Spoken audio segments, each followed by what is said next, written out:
एक वक्त था जब यश को शायद ही कोई जानता होगा। एक साधारण परिवार का लड़का जिसके पिता एक ड्राइवर थे, लेकिन उसके आंख में एक बहुत बड़ा सपना था। एक दिन बहुत बड़ा स्टार बनने का सपना बड़ा था, लेकिन उसको पूरा करने के लिए पॉकेट में मात्र 300 रुपए था। डॉक्टर राजकुमार और पुनीत राजकुमार के बाद सैंडल बोर्ड को ग्लोबल लेवल पर ले जाने वाला एक ऐसा लड़का जिसके पिता DMCT के बस ड्राइवर थे, और एक ऐसा लड़का जिसने अपने स्टारडम के साथ ही बॉलीवुड के बॉक्स ऑफिस को हिलाकर रख दिया, जिसके फिल्म के आगे बड़े बड़े स्टार अपने फिल्म के रिलीज डेट को आगे बढ़ा दिए, जिसने अपना आइडियल बताया उसके फिल्म के साथ क्रेज करा दिए, जिसे आज हम लोग रॉकी भाई के नाम से जानते हैं।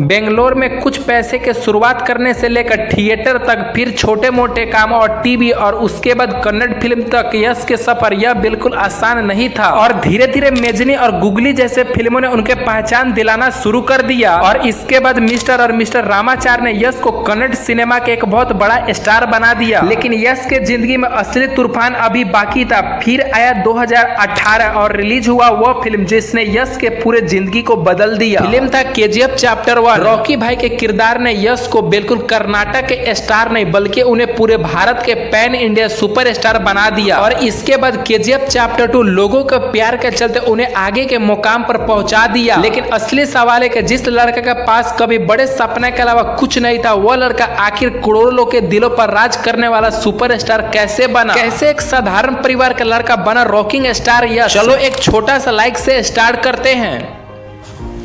नवीन कुमार गौड़ा यानी यश के जन्म 8 जनवरी 1986 के कर्नाटक में हुआ था। उनके पिता अरुण कुमार बस ड्राइवर थे और उनके मां गृहिणी थी। बचपन से ही यश को हमेशा एक्टिंग और स्टेज परफॉर्मेंस का शौक था, लेकिन उनके पिता चाहते थे कि बेटा पढ़ाई कर एकदम एक सुरक्षित सरकारी नौकरी करे। फिर एक ऐसा समय आया कि 16 वर्ष के उम्र के यश अपने एक्टिंग को सपना पूरा करने के लिए बेंगलोर जाने के फैसला किया। लेकिन जिस फिल्म में काम करने के लिए वो बेंगलोर पहुंचे, उस प्रोजेक्ट मात्र 6 दिन में बंद हो गया। अब उनके पास 2 रास्ता था, वापस घर लौटने का या फिर उसी शहर में रहकर अपने सपने के पूरा करने के लिए संघर्ष करने का। यश ने दूसरा रास्ता को चुना। उनके पास पैसा बहुत कम था और फिल्म इंडस्ट्री में उनका कोई बड़ा सहारा भी नहीं था, पर उन्होंने हार नहीं माना। उन्होंने बिनाका थिएटर ग्रुप ज्वाइन कर थिएटर में काम करना शुरू कर दिया। शुरुआती के दिन में बैकग्राउंड में वो चाय ब्रेड के पहुंचाते थे और उनको मात्र 300 रुपए मिलता था। यानी जिस इंसान को आज करोड़ों फिल्मों के लिए जाना जाता है, उसने अपने करियर के शुरुआत थिएटर के पीछे से किया था। इसके बाद 2004 में नंदन गोकुल जैसे सीरियल में उनका पहचान दिलाया, और यही उनके मुलाकात हुआ एक्ट्रेस राधिका पंडित से। इसके बाद साल 2008 में आए मोगिना मनसू, और इस फिल्म में यश के साथ राधिका पंडित भी काम की, और उन दोनों के जोड़ी ऑडियंस को और ज्यादा पसंद आया, और यश को अवार्ड मिला, बेस्ट सपोर्टिंग एक्टर का अवार्ड मिला। लेकिन उसी साल रॉकी मूवी आया और बॉक्स ऑफिस पर पूरी तरीके से फ्लॉप हो गया। और इसके बाद साल 2010 में कार्तिक ड्रामा और गुगली जैसे फिल्म ने यश को और ज्यादा ऑडियंस के अंदर पसंद करने लगी, और खास कर गुगली जो 2013 में रिलीज हुआ और यश को सबसे टर्निंग पॉइंट साबित हुआ। और फिर साल 2014 में यश के फिल्म मिस्टर और मिस्टर रामाचार यश के फिल्म रिलीज होता है, और यह फिल्म उनके करियर के सबसे बड़ा सफलता में शामिल हो गया और यश को कन्नड़ फिल्म इंडस्ट्री के सबसे बड़ा स्टार साबित कर दिया। और इसी दौरान उनके निजी जिंदगी में एक बहुत बड़ा बदलाव आया, और कई सालों के दोस्ती और रिश्ता के बाद यश ने राधिका पंडित से 9 दिसंबर 2016 में शादी कर लिया, और बाद में दोनों के 2 बच्चे हुए। लेकिन यश के जिंदगी के सबसे बड़ा कहानी अभी बाकी था, और साल 2018 में रिलीज होता है KGF चैप्टर 2, और फिल्म के डायरेक्टर थे प्रशांत नील, और यश इस फिल्म में रॉकी का किरदार निभा रहे थे। और इसे कन्नड़ के साथ साथ हिंदी, तेलुगु, तमिल और मलयालम में रिलीज किया गया। और फिल्म के रिलीज होने के बाद जो हुआ वो कन्नड़ सिनेमा के इतिहास को बदल दिया। रॉकी के किरदार और उसके एटीट्यूड और उसके डायलॉग और यश के पूरा लुक दर्शक के बीच में जबरदस्त लोकप्रिय हुआ। लगभग 80 करोड़ के बजट के साथ बना KGF chapter 2 world wide 250 crore के कलेक्शन कर लिया, और उस समय सबसे ज्यादा कमाई करने वाले कन्नड़ फिल्म में शामिल हो गया। और यहीं से यह सिर्फ कन्नड़ का स्टार नहीं रहे, अब पूरे उनके भारत में लोग पहचानने लगे। जिस लड़का ने कभी बेंगलोर में संघर्ष किया, थिएटर के पीछे काम किया, अब वो पूरे देश के रॉकी भाई बन चुका था। लेकिन कहानी के अगला अध्याय भी बहुत बाकी था। 4 साल के इंतजार के बाद 14 अप्रैल 2000 2022 में रिलीज होता है केजीएफ चैप्टर 2 और इस बार यश के साथ साथ संजय दत्त, रवीना टंडन जैसे बड़े कलाकार भी शामिल थे और फिल्म को रिलीज होते ही बॉक्स ऑफिस पर 1200 करोड़ से ज्यादा कलेक्शन करता है और केजीएफ चैप्टर 2 यश को सबसे बड़ा सुपरस्टार बना दिया। और खास बात यह कि यश को सिर्फ कर्नाटक ही नहीं बल्कि हर राज्य की तरफ से उनको प्यार मिलने लगा। हिंदी दर्शक से लेकर दक्षिण भारत तक हर जगह रॉकी भाई के नाम ही सुनाई देने लगा। और आज के समय में रामायण और टॉक्सिक जैसे बड़े प्रोजेक्ट के साथ सिनेमा घरों में आने वाले हैं। और आप रॉकी भाई के किस फिल्म के लेकर इंतजार कर रहे हो कमेंट बॉक्स में बता देना। और ऐसे ही कमाल के वीडियो देखने के लिए इस वीडियो को लाइक कर देना, चैनल को सब्सक्राइब जरूर कर देना।